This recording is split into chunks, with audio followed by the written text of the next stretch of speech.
Hey, Kids Cook Real Food. Katie Kimball here for the Healthy Parenting Connector, and I'm honored to be host to Dr. Meg Haworth today. We're going to talk about a pretty deep topic, so sit back, grab a hot drink. We're talking trauma today, but with all the optimism in the world. Thank you so much for being here, Dr. Meg. Oh my gosh, you're so welcome. Thank you so much for having me. Well, I just think this is a fascinating topic. And quite honestly, at this point in time, just to put a pin in the time, we're recording this in like spring 2022. We are coming out of, I think, hopefully, the COVID-19 pandemic. And even before the pandemic, though, I feel like the word trauma was like really bubbling to the surface. And a lot of people have been talking about it, but it's also one of those like hidden under the rug type of topics too that maybe not everyone has heard about. So I'm really excited to have you here. This is the first trauma topic we've had on the Healthy Parenting Connector, and I know I'm going to learn a lot today. Oh, wow. Great. Thank you. Yeah, it's such an important topic. And I think one of the things that I come across a lot is that people think that their trauma isn't as important as someone else's, or that what they've been through wasn't really a trauma. They don't even understand how traumatized they actually are and how it's playing out in their lives and in their families. And I think just starting to just begin to raise that awareness for people.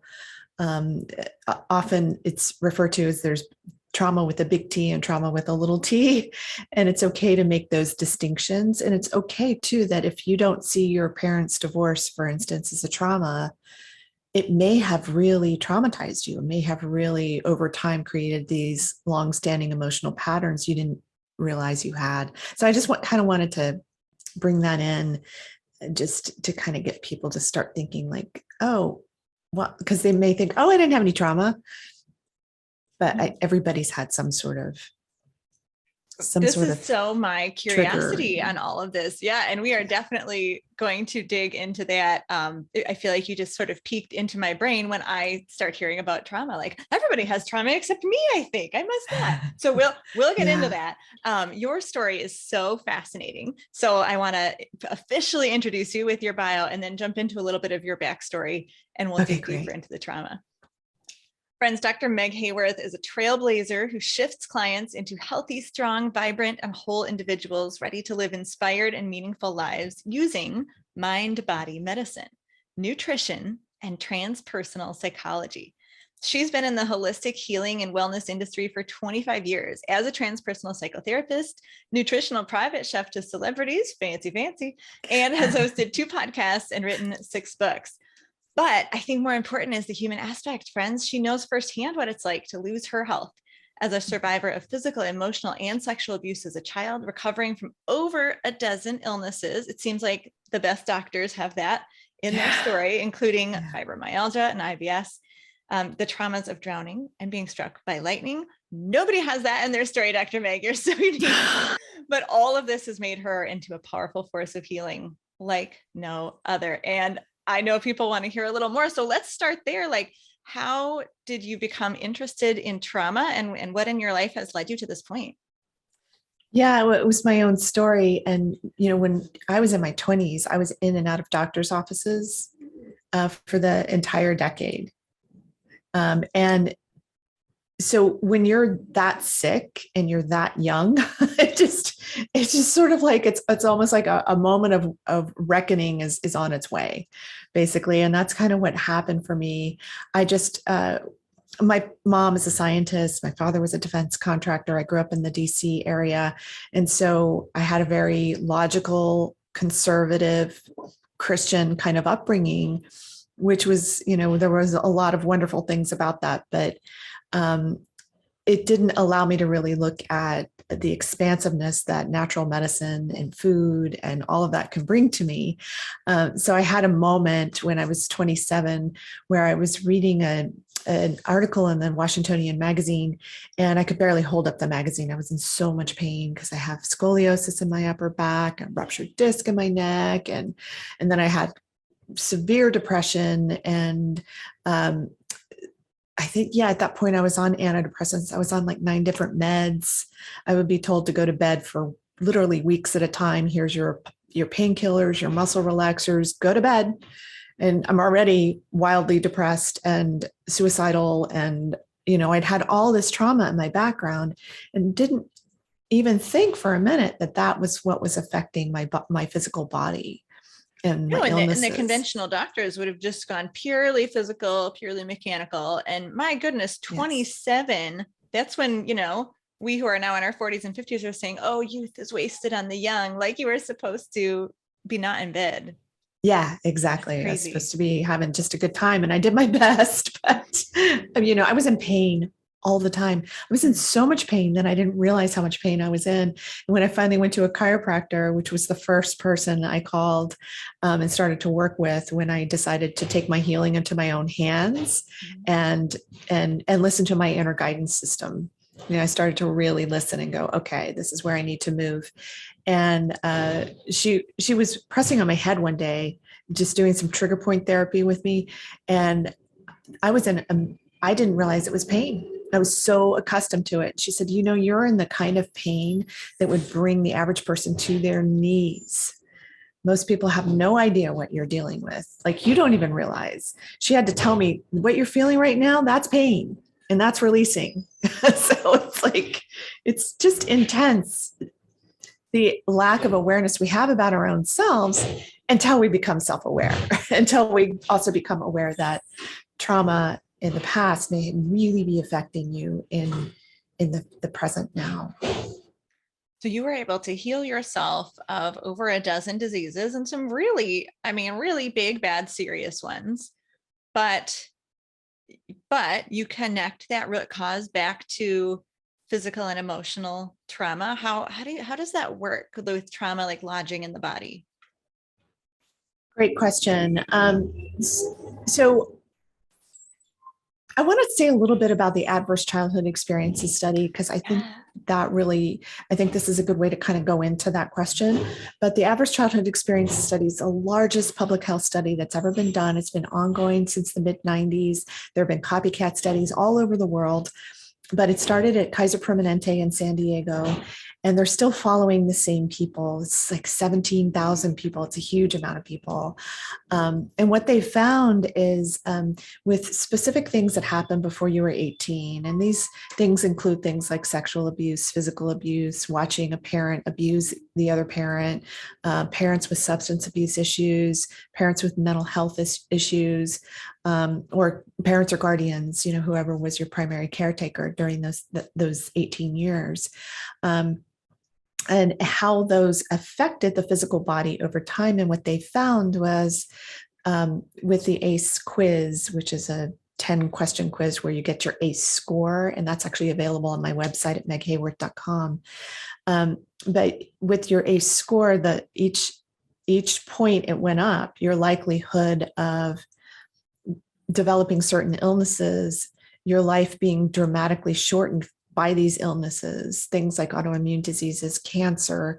There's a huge link with lung diseases, like the COPD group of diseases, and then depression and suicidal ideation, and substance abuse. Those are your likelihood of that. The more your score goes up, the more that goes up. But what I've found with my clients over the years is you can have a score of 1, and you had one sexual abuse instance that happened, say, with a babysitter when you were a child, and that has affected you dramatically over your lifetime, and you had no idea how much it was until you start becoming aware of how the body is really holding the memory of the experience. I remember the first time I heard that, I was like, that's weird. Like, no. But then my practice has been really, it's almost like I unconsciously set out to answer that question, or to prove that thing wrong, and it's right. It's like what we hold in our bodies, the emotional experience, the thoughts, the feelings, the beliefs, is unbelievable. But the good news is we can release that energy from our bodies, and we can heal when we release that energy. And then I don't just release it, I also do a replacement, because we all want to feel love, kindness, caring, peace, compassion. We all want to feel those good feelings. But we sort of are steered away from that and told, we kind of get lost in or stuck in our guilt and shame and fear and sorrow and pain and it manifests as physical pain. And there's just a lot of science now to back that up. That is, I mean, it's just fascinating. So you're seeing on the ACEs test, basically 0 is the only like completely safe place to be as far as trauma affecting the body. I would guess, yes. I've never met a 0, but I've never met a 0. There's usually something that people are affected by, like something that happened adversely in their childhood. But You'll see, I was, checking out your site and preparing for this interview, and I thought, I want to take this quiz, and I just was in too efficient of a mindset. So now I'll have to go and see, because I mentioned that trauma has kind of been kind of in vogue, like not in a pop culture way, but it's definitely a topic that people are talking more about. And I think that's a good thing, probably because research is increasing and improving on how it does lodge in our bodies.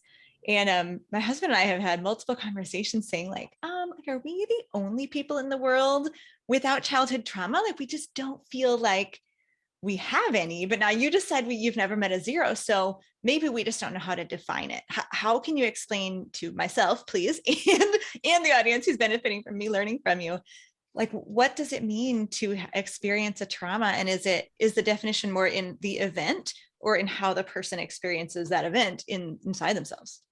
Yeah, and it doesn't have to be a single event too. And I think that's really important. It can be a long-standing emotional pattern. So say you had an extremely authoritarian parent and they were constantly shaming you and guilting you and not ever listening to you or giving you the emotional space to be who you are.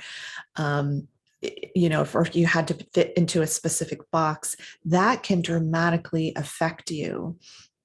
Like if you felt like you had to please your parent all the time, if you felt like you had to overachieve in order to make them happy, there's so many different things that we end up doing and we don't realize that we're doing them because of just the interrelationship between you and your parents or your guardian or whoever it was that primarily raised you. So there's just so many scenarios. Divorce is a big one. I think a lot of people, it's like we've normalized divorce in our society. And in a way, because like it's just such a huge number of people at this point. Yeah. So that can have a huge impact on your body over time. And you just don't even realize it. Like I've had a lot of clients over the years say, like that moment where I saw my dad's suitcase by the door and he left, and that's abandonment. That's huge. Now, something important to note here is some people are much more sensitive than others. Sure. Some people are, they just feel more deeply than other people feel. And those are the people that I find tends to manifest in their body more I would say easily or readily. And those tend to be the people that come to me too. So, but like I look at people and I notice people that seem to be incredibly resilient and strong or maybe just not even really connected to their own inner emotional life. They're really living sort of an outer experience and they may not have ever looked, but once they do, they may be like, wow, oh, okay. So that's the key or the missing link to my digestive disorders, like IBS or, something I had, or ulcers or, I've found with everybody I've ever worked with, of course, there is an emotional component to any pain or illness in the body and even the emotions you have about it, Yeah. No, that makes perfect sense. And I think what I'm hearing you say is that if you're a more sensitive person emotionally, a smaller event may have a bigger impact, but even those like tough, hard-edged, seemingly non-feeling people can also have trauma that lodges in their body. It just might be a little bit different interplay.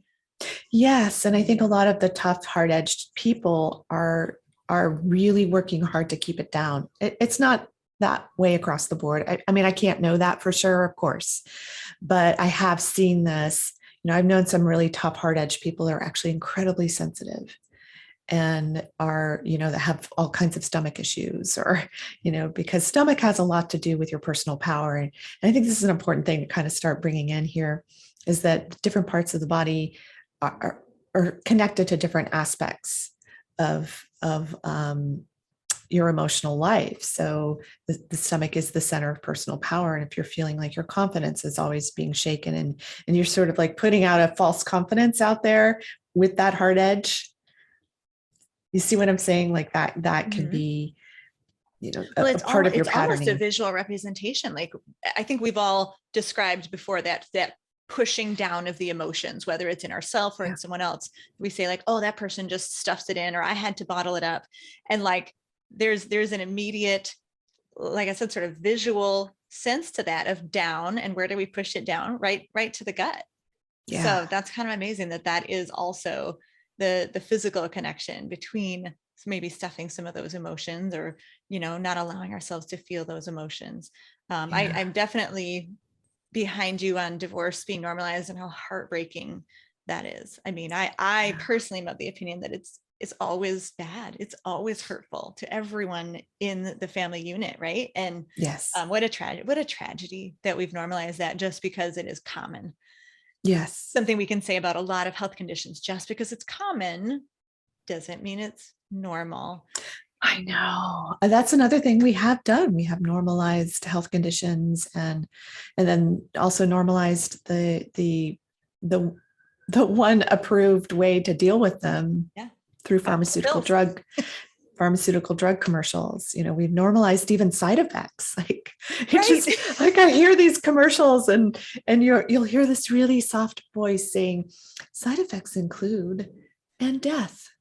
And they'll say 5 times in one pharmaceutical ad, and death. And well, I've been in natural medicine for 25 years, and I've never seen anybody die from an herbal overdose. There are herbs that do have toxic levels you can get to, certainly, but at any rate. I hear you. And, when the 7-year-old watches the commercial and says, that commercial is weird, it's like, yes, thank you for being honest and saying what the adults are only sort of joking about, but we're all internally very concerned about.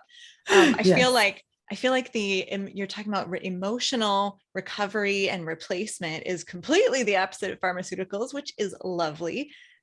Let's dig into that a little bit, because I literally have no idea what emotional release work is, and it looks like how it helps with trauma in the body. Yeah. So basically, let me try to give an example then. So say someone comes to me and their primary emotion, or what I call to your go-to emotion, is anger. And so you just get triggered into anger very easily. You just, you're just like, that is my primary emotion. I'm angry. I'm irritated. I start yelling at the kids. I start beating myself up.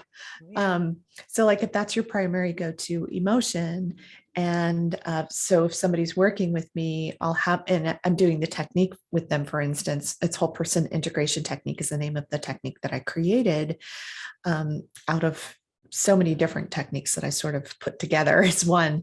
And so they're feeling all this anger, and I have them close their eyes and get in touch with where are they experiencing it in their bodies. So, and a lot of times it's not always the same. I mean, some people may have it in their head. They may be feeling it in their stomach. They might be feeling it in their leg. Everybody seems to store their energy differently, or their emotional energy. And we can all agree that emotions have energy. We can feel the intensity of anger when we are boiling mad. You can feel how that feels in your body, right? You can feel the intensity of worry, for instance, like you're worried sick. So true. And we can absolutely feel it from others. I've often said, like, I'm not woo-woo, but some people do have that like bad energy, or some days, like I know if I'm in a bad mood, it's contagious. I think any mom has noticed that if we're not in a good place, if we're in an angry mood, a sad mood, a mixed up mood, whatever, it's absolutely like infiltrates the family, sometimes even without words. So I agree that there's definitely Yeah, emotions have energy and they are felt inside and outside of the person. Okay, so I interrupted you, but keep going. No, it's okay. So, so this emotion, so say it's anger, and now you're seeing in essence how that anger, that emotional energy is draining you. It drains your biology over time, especially if it's your go-to emotions, the thing you sort of cycle in over and over and over again. So I'm interested in, because emotions are normal. It's normal to be angry. It's okay to be angry. So when emotions become toxic to the body and they start draining the person over time, that's when it can eventually drain their biology. So if you think about that, if you think of it as an energy dynamic in that way, as your biology is being drained, because this emotion, you've just been spinning in it and spinning in it and spinning in it for years and years and years. So so it's the toxicity. So because it's to me, I think of it as almost like toxic ingredients and something you're putting on your skin, or toxic things in your food that you're swallowing. Your emotions can also be a toxic substance to your body. And we actually know this in science from Dr. Candace Pert wrote a wonderful book called Molecules of Emotion. And she was a research scientist at the National Institutes of Mental Health. And she discovered the opiate receptor and discovered that every single cell in our body registers an emotion when we feel it. Every cell. So, and she also came to believe that came to discover that our brain cells aren't just in our brains, they're in every cell of our body. And so we're responding emotionally to things constantly. So over time, that stress and that strain on the body is draining and it wears away at you. But conversely, you can shift all of this. You can then begin to make your primary emotions love and compassion and care and peace, and anger and shame and fear, and all those things are there, and they're used in ways that are healthy, the ways that help you set boundaries for yourself and for others around you, which is very different than sort of unconsciously being ruled by them. And that's what most of us are running around the world doing. I can tell you, I was unconsciously ruled by emotions. My go-to emotion was sadness. Oh. I was victimized so much that I believed fully I was a victim, because I was. And so when you're in that space of believing you're a victim, I was just really drained. And I was also sensitive and intuitive and empathic and all of those things. So that was, the extra.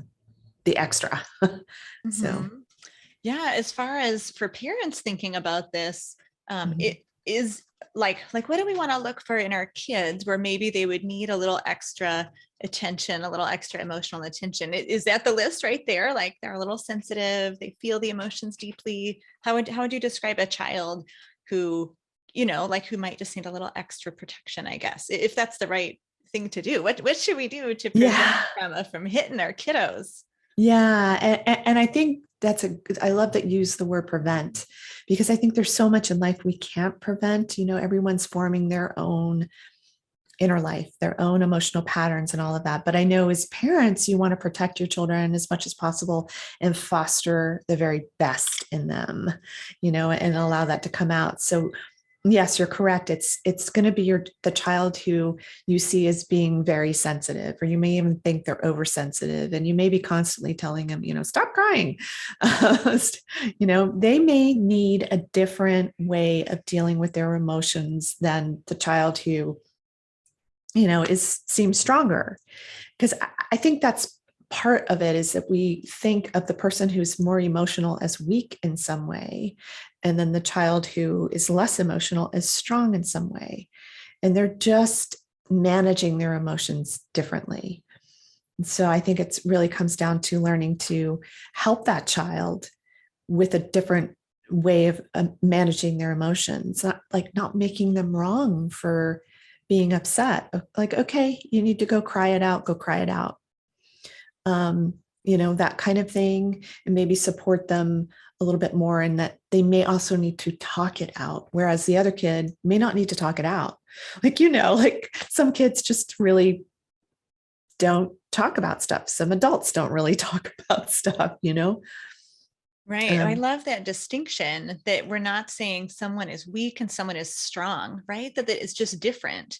I feel my Yeah. emotions deeply, and that can be a positive. Like I definitely have a couple of kids who are like that. And I always say to them, I love that you have such a big heart, and it means you might hurt Yeah. more, but it means you'll probably give more, and Hmm. I tell them, like, hold on to that big heart. Now I also say things like, yeah, not getting dessert is not worth your tears. Cry about children who don't have enough food. So that second one might not be one to model. That's when I'm starting to get a little impatient. Like, Oh my choose gosh. wisely.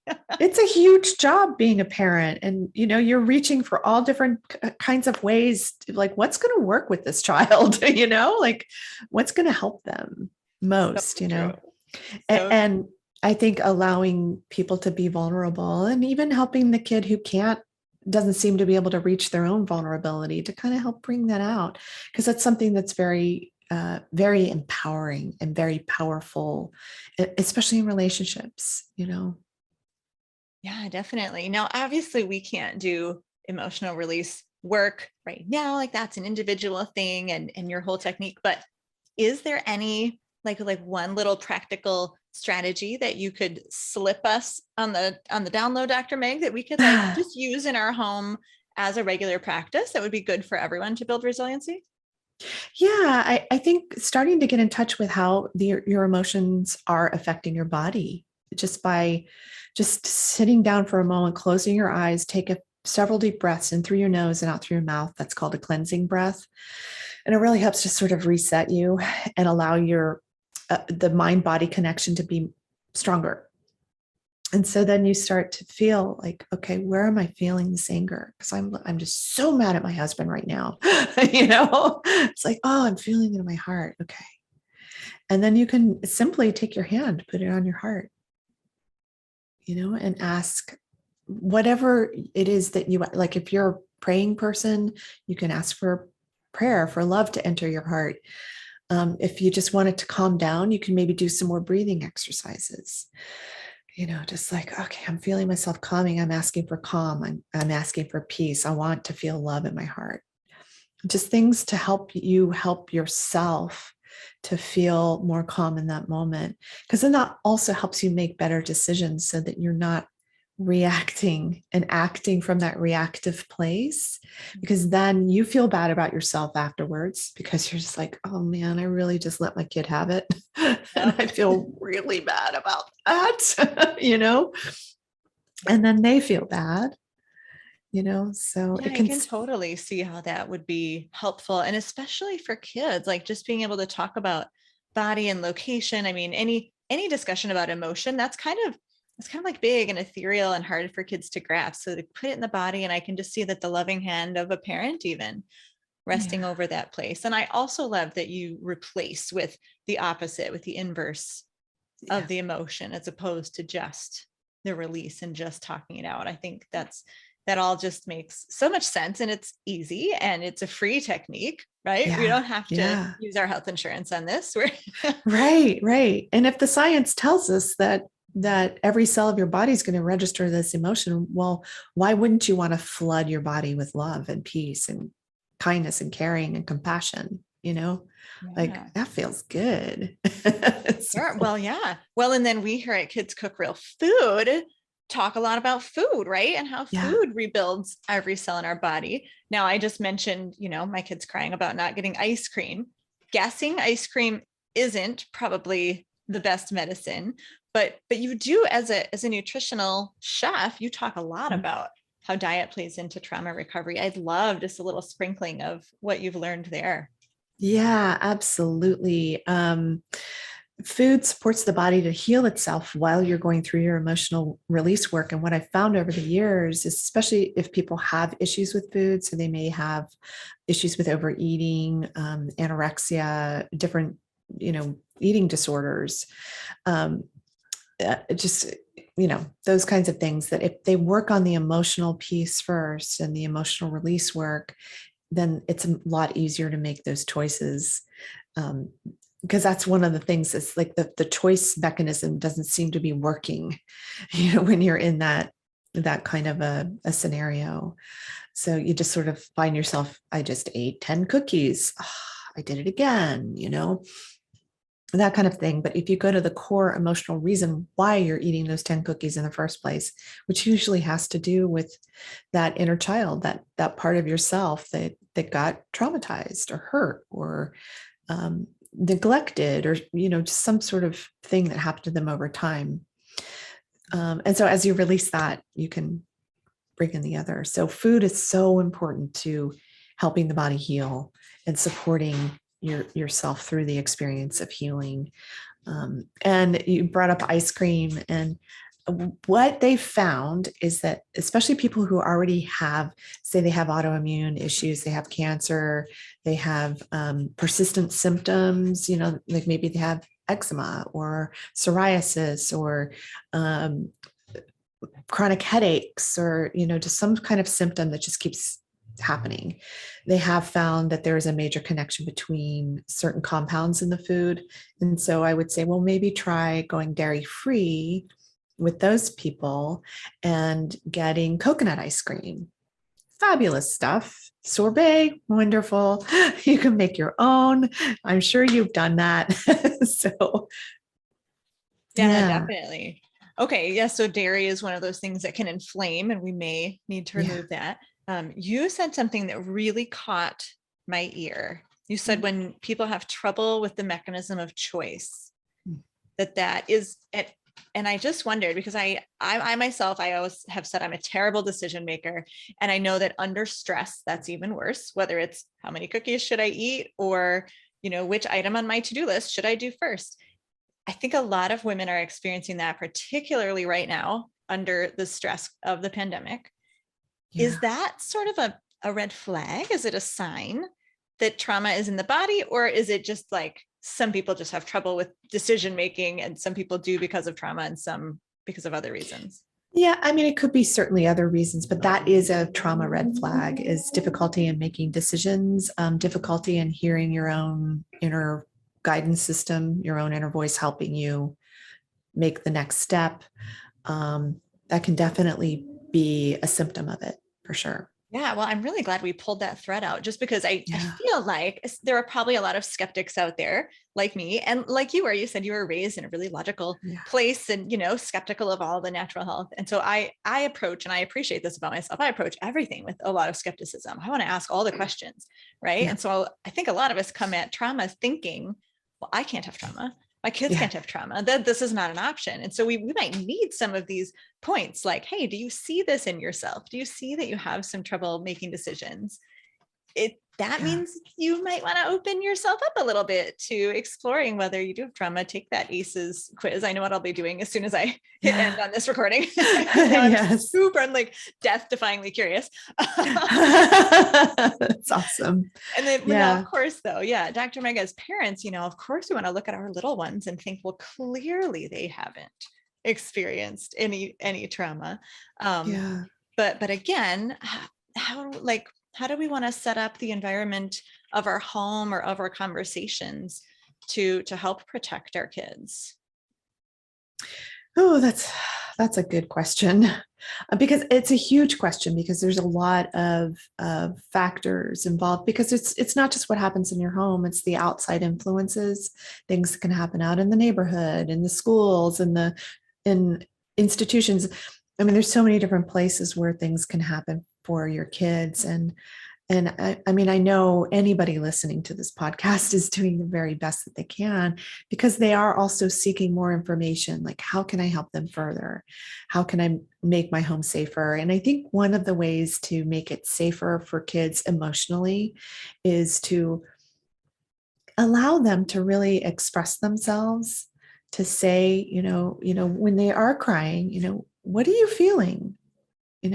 What are you thinking right now? And they may have like, what, they may be like, I don't know what I'm feeling. I'm sad. I'm upset. But to learn to just start getting them to talk about what's going on, which allows them the space to talk about their inner world. And that is going to be very important going forward. for kids, for parents, to form an emotional connection with your child. Yeah. So I think a lot of parents, we think like we don't want to be too friendly with our children. We don't want them to think that we're just friends. And you know what I mean? Like there's a lot of boundaries to establish and work with. But when kids know that they're safe to come to you to talk about things, even if like it's the boy who threw my Valentine in the trash, like things like that, and have you just meet them with empathy and say, oh, I can feel your heart is really hurting right now. I think that's a huge piece of it, really is just empathy and reflecting back to them what they're saying to you, feeling into them. What are they feeling? Oh, she's feeling really heartbroken.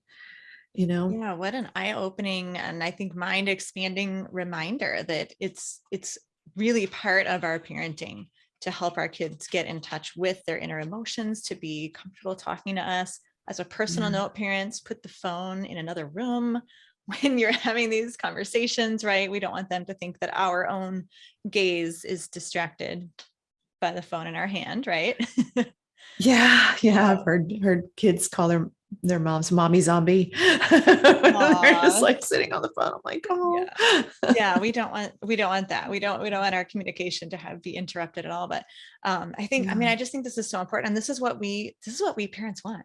The Healthy Parenting Connector is all about raising healthy, independent adults. And yes, healthy in body, people who know how to nourish themselves, but also I believe healthy emotional regulation is a massive part of growing up and coming of age. And so we can't protect them from all the bad things, but we can give them a better suit of armor. Absolutely. For the bad things that will happen. And I want to stress empathy. And if there's confusion about what that means, it's really feeling with the person, not feeling sorry for them, which is sympathy, which is different. People react very differently to it. And I would suggest to anyone to go on the path of learning more about empathy and what that means. Brene Brown is a really good resource for that. Yeah, thank you for that clarification. And I think you just kind of closed it out, because I always like to end with like a positive story and a message of hope. But I don't know that we need to go anywhere beyond empathy. So I thank you so very much for all these reminders, for expanding our view of parenting and helping us really settle in and be better parents for our kids. Thank you so much. Oh my gosh, you're so welcome. I love this conversation. Appreciate you having me. Yeah, really, really interesting. Everyone go to Dr. Meg's website, follow her on Instagram. We will share those links anywhere that we share this interview. We appreciate you, Dr. Meg. We see you, we are with you, right? We feel with you, all those good things. And I really appreciate this interview. Parents out there, I'm Katie Kimball for the Healthy Parenting Connector at Kids Cook Real Food, where our goal is to connect you with the experts who have the information you need to build the skills to raise those healthy, independent adults that we are proud to launch into the world. I'll see you next week.